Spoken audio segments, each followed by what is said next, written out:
Saluer les autorités administratives et locales, les partenaires financiers aussi, les élus.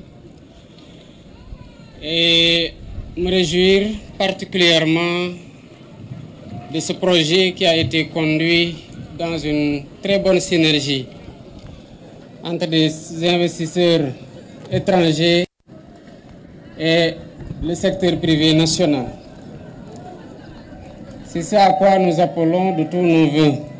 C'est cette mise en relation qui permet de créer des joint ventures, des synergies pour pouvoir attaquer des marchés comme celui-là. Les promoteurs de ce projet sont à féliciter particulièrement en ce que ce projet introduit un chaînon qui manquait entre les producteurs et l'industrie agroalimentaire par la transformation des produits issus de l'agriculture dans une logique de contractualisation qui assure aux producteurs des revenus stables pour être en confort auprès des banques où ils contractualisent et d'autre côté permettre à l'État, au gouvernement dans sa politique d'import-substitution d'avoir des produits semi-finis ici qui sont utilisés par l'industrie agroalimentaire. Voilà pourquoi ce projet, au-delà des emplois qu'il crée, nous conforte dans cette idée que l'industrialisation reste la clé pour davantage développer l'agriculture qui est le fer de lance, qui doit être le fer de lance de notre économie, mais la clé de la relance et d'un dynamisme du secteur privé à travers une transformation ajoutant de la valeur à tous nos produits et à nos matières premières.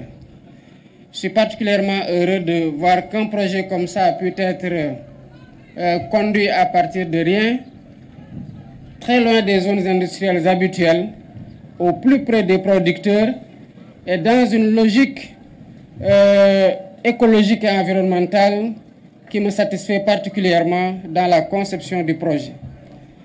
On peut dire cap ici que rien ne se perd, tout se récupère et a une utilité dans le process qui va à l'aboutissement du produit que l'usine SAF Ingrédients est appelée à commercialiser.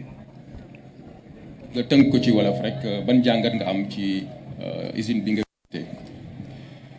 damay door a di nuyu kilifa yi fi nekk di ay autorités administratives ak ay élus locaux waaye tamit ñi nga xamante ne teew nañ fi di ay député di nuyu tamit ñi nga xamante ne ay partenaires techniques ay financiers yu accompagner projet bi ba mu mën a nekk di féliciter particulièrement ñi nga xamante ne ñoo am xalaat gi ba jëmmal ko tey mu jóge ci idée nekk une réalité boo xam ne lu muy andi ci suñu économie mooy li manqué woon ci diggante kuy béy war a jaay fan lay jaayee mu wóor ko ne lu muy béy balaa muy ñor sax jaay na ko wala am na ku ko nar a jënd ak buñ ko jëndee ba pare naka lañ ci yokkee valeur ci transformation bi produit bi ciy génnee doon leneen lu yeneen usine yu nekk ci beneen chaîne finale bi di soxla non seulement investissement bu am solo la buy wane ne que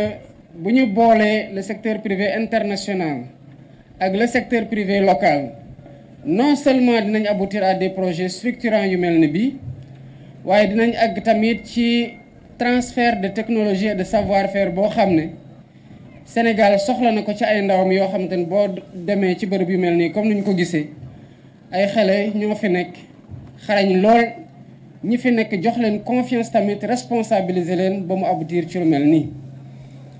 kon lii nga xamante ne loolu la SAF Ingrédients andiwaale moo tamit au-delà de créer na ay emploi au-delà ne que dina fay ay salaire contribuer à la mobilisation des ressources intérieures mooy dalal xelu producteurs yi waaye def ko ci anam yoo xamante ne donte usine bi andi nañ ko ci foo xam ne du foofu la ñu faral di gis nit ñi di def usine parce que mënoon nañu wax ne fii dafa sori Dakar waaye lu ñu xalaat mooy naka la ñuy jegee producteurs yi di leen gunge ci technique agricole yi di leen gunge ci accompagnement ba keroog ñuy jënd seen produit ba pare lii nga xamante ne mu ngi jógee ci ceeb bi ñu koy jël di ko transformer pour amal seen courant bopp boo xamante ne mooy permettre usine bi di fonctionner mu nekk donc source d'énergie bu moins cher waaye tamit bu moins polluante maanaam du yàq dara ci environnement bi te xam naa ne projet la boo xamante ne fii la doore waaye am na njortu gu rafet ne dina dépasser fii nii parce que dafa agsi à son heure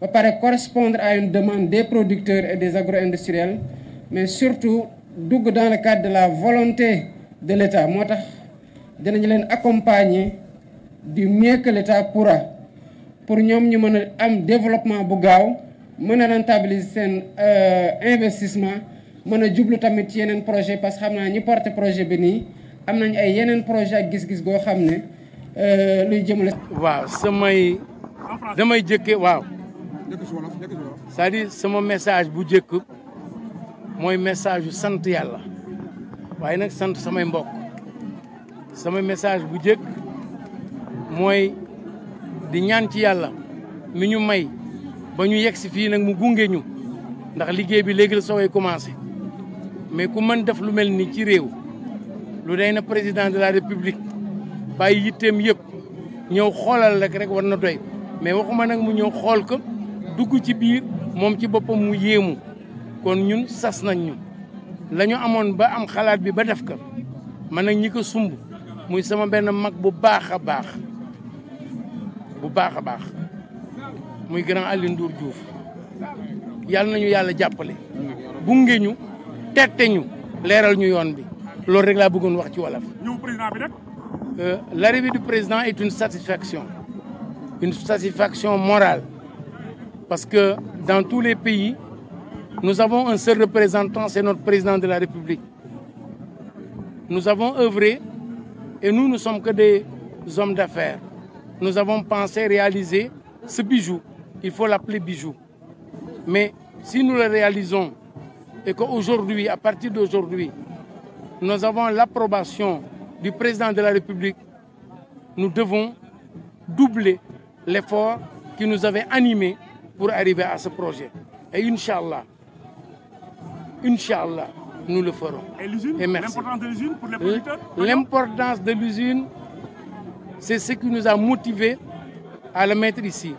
Moi, je suis de Ross Béthio. Je le chante haut et fort. Mais je ne peux pas dire autre chose que je suis de Ross Béthio. Je suis fils de Dounbodj Seck et de Rokhaya Sarr. Mais je ne connais que Ross Béthio. Mon père est enterré à Ross Béthio. Il faut que les gens comprennent. Il faut que les gens comprennent. Je ne peux parler que de Ross Béthio.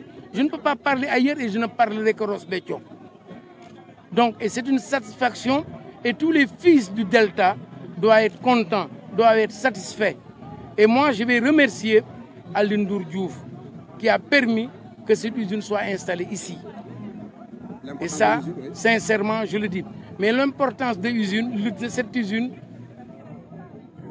elle sera ce que les producteurs en feront pour une utilisation. Parce que tout ce que nous disons, nous pouvons faire mieux.